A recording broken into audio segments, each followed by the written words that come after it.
On va vous raconter une histoire de deux frères, des quasi-jumeaux même. Ils portent les mêmes couleurs, ils partagent les mêmes valeurs, et, chose assez incroyable, ils ont la même devise gravée dans leur constitution. Mais aujourd'hui, ils se retrouvent face à face pour l'héritage, et un seul pourra l'emporter. Cette histoire, ce n'est pas une fiction, c'est celle du quart de finale de la CAN entre le Sénégal et le Mali. Pour plonger au cœur de ce drame familial et sportif, on s'appuie sur un article qui prépare le terrain pour ce gros duel entre voisins. Notre but, c'est de dépasser le score, de décortiquer les couches de sens derrière ce match, l'histoire, la symbolique et cette soif de gloire qui pousse des frères à devenir des rivaux le temps de 90 minutes. Oui, et ce qui est dingue avec ce match, c'est qu'il est complètement paradoxal. D'un côté, on a une fraternité qui est réelle, quoi. Elle est inscrite dans leur histoire commune, dans des symboles très forts. Et de l'autre, on a la réalité brutale du sport de haut niveau. Il n'y a qu'une seule place en demi-finale. Alors comment on gère ça? Comment cette proximité presque fusionnelle se transforme en une rivalité où chaque tacle, chaque duel prend une dimension de plus? Pour moi, ce match, c'est bien plus que du foot. C'est une question d'identité. Absolument. Et pour commencer, il faut partir de ce qui les unit. Le plus évident, quand on regarde les deux équipes, ce sont les drapeaux. Les couleurs sont identiques. Vert, jaune, rouge.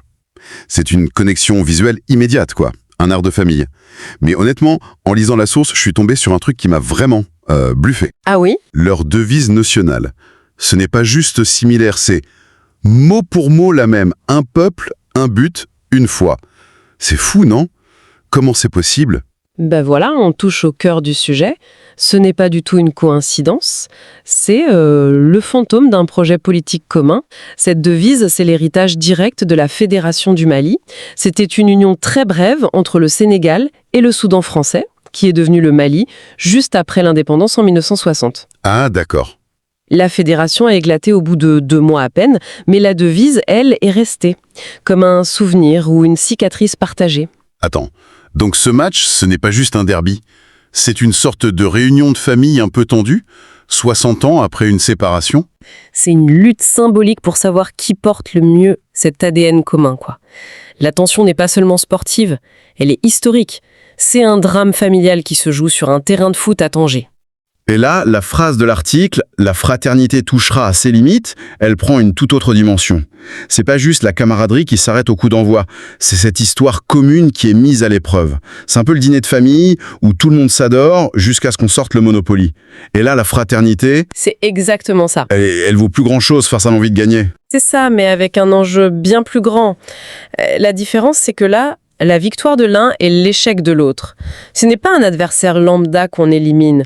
C'est le frère. Et c'est ça qui rend la situation si intime.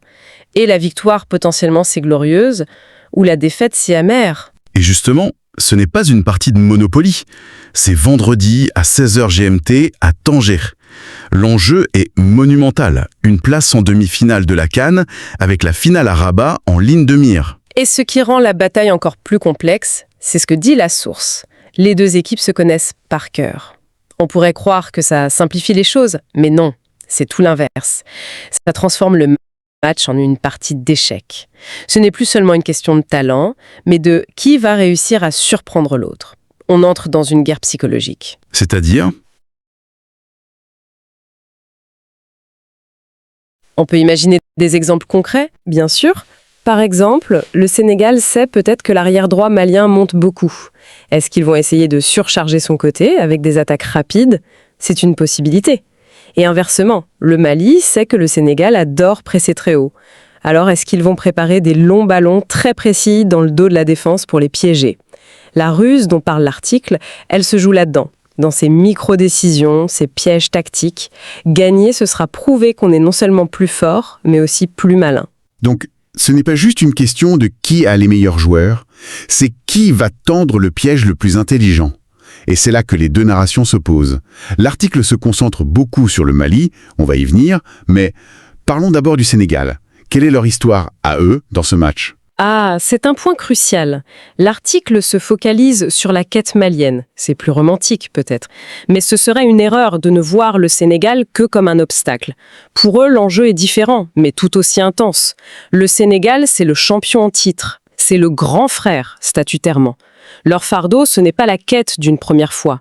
C'est la pression écrasante de la confirmation. Ah oui? Ils ne peuvent pas se permettre de perdre, surtout pas contre le petit frère. Chaque minute, ils jouent avec le poids de leur couronne sur la tête. Et ça, c'est une forme de pression, bien plus insidieuse que celle du challenger. La peur de tout perdre est parfois plus forte que l'envie de tout gagner. Exactement. Perdre contre n'importe qui serait une déception. Perdre contre le Mali, ce serait perçu comme un déclassement, presque une humiliation. C'est la pression du champion, voilà. Et en parlant de narration, en face, celle du Mali est particulièrement puissante. Elle est portée par leur sélectionneur Tom Saint-Fiet, qui n'y va pas par quatre chemins en conférence de presse. Il dit, et je cite, « On est en mission. On a un rêve. On pense que c'est notre moment. » Et pour bien comprendre la force de ce mot, « mission », il y a un chiffre, une statistique brutale qu'il faut avoir en tête. De toutes les équipes encore en lice dans ces quarts, le Mali est la seule, l'unique nation à n'avoir jamais soulevé ce trophée. Jamais. Donc chaque mot du coach est chargé de tout ce poids. L'attente, la frustration, l'espoir. On dépasse complètement le discours de motivation classique, là. Le coach n'est pas juste en train de dire « Allez les gars, on va gagner ». Non, il est en train de forger une épopée nationale, en direct.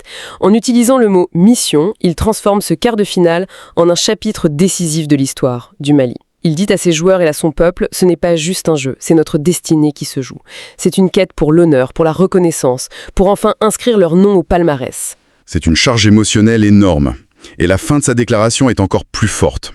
Il dit « Pour les Maliens, pour nous, pour les aigles, c'est notre moment. Les seuls qui comptent, ce sont les aigles du Mali. » Il crée une bulle, une sorte de mentalité de siège. C'est « nous contre le reste du monde ». Et même « nous contre notre frère ». C'est une stratégie psychologique très habile.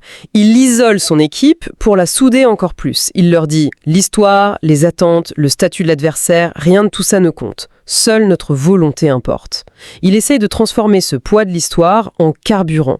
Et en face, tu as cette psychologie sénégalaise qui est à l'opposé. Le Sénégal n'est pas en mission pour une première fois, ils sont en défense de leur statut.